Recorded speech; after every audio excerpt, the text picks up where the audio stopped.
তখন বৃষ্টির প্রতি প্রেম আমার আরো বেড়ে গেল, কারণ তখন আমি প্রেম করতে শুরু করলাম। ওয়ান্স আপন আ টাইম আমি বৃষ্টির প্রেমে পড়েছিলাম। ওয়াও! কিন্তু এখন আমার বৃষ্টির সাথে কোনো প্রেম নেই, ব্রেকআপ হয়ে গেছে। কিন্তু বৃষ্টি এত নাছোড় বান্দা, এত বেয়ারা, এখনো আমার পেছন ছাড়িনি। সে আজ থেকে 10-15 বছর আগের কথা তোমাদেরকে আমি বলছি, যখন আমি বৃষ্টিকে ভালোবাসতাম।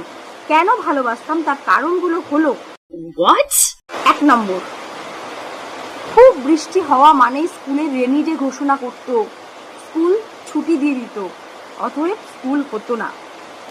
এই বৃষ্টির বাহানা দেখিয়ে কতদিন পড়তে যাইনি। মাকে বলেছি এই ঝমঝমে বৃষ্টিতে আমি যদি ভিজি আমার জ্বর এসে যাবে। তারপর যখন আরেকটু বড় হলাম, তখন বৃষ্টির প্রতি প্রেম আমার আরো বেড়ে গেল, কারণ তখন আমি প্রেম করতে শুরু করলাম।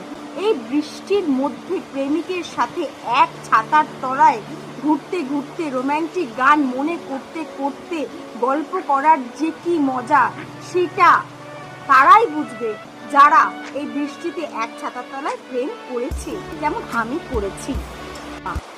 এই বৃষ্টির মধ্যে যখন আমি বাড়ি থেকে দেরি করে বেরোতাম এবং প্রেমিক যখন এই বৃষ্টিতে ভিজে স্নান করে শাহরুখ খানের মতো আমার জন্য ওয়েট করত, সেটা দেখে আমার মনে হতো এই পৃথিবীতে একমাত্র এই বৃষ্টি আর এই প্রেমিক ছাড়া আমাকে কেউ ভালোবাসে না। Oh my god! নিজের মধ্যে একটা গর্ববোধ হতো, পৃথিবীতে এমন কেউ আছে যে এই বৃষ্টিতে ভিজে আমার জন্য দাঁড়িয়ে দাঁড়িয়ে ওয়েট করছে। সেলিব্রিটি ভাব আসতো। Oh my god! সেই জন্য আমি বৃষ্টিকে ভালোবাসতাম। এখন বিয়ের পর যখন এক ছেলের মা হয়ে গেছি, তখন আমি বৃষ্টিকে একদম ভালোবাসি না। কেন ভালোবাসি না শোনো, বৃষ্টি কিন্তু আমার প্রতি প্রেম এখনো কমায়নি। আমি যখনই বাইরে বেরোতে যাব, ঝমঝম করে বৃষ্টি শুরু হয়ে যায়। এখন আমার অনেক কাজ থাকে, বৃষ্টি তুই কেন বুঝিস না? আমাকে ছেলেকে স্কুলে নিয়ে যেতে হয়, স্কুল থেকে নিয়ে আসতে হয়, টিউশন পড়তে দিতে যেতে হয়, আবার টিউশন থেকে নিয়ে আসতে হয়।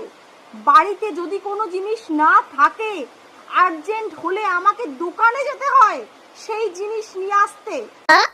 তারপর সারা দিনে বাড়ির লোকের যত জামা কাপড় কাচা হয় সেগুলো আমাকে শুকাতে হয়, ভাঁজ করতে হয়। একবার রোদ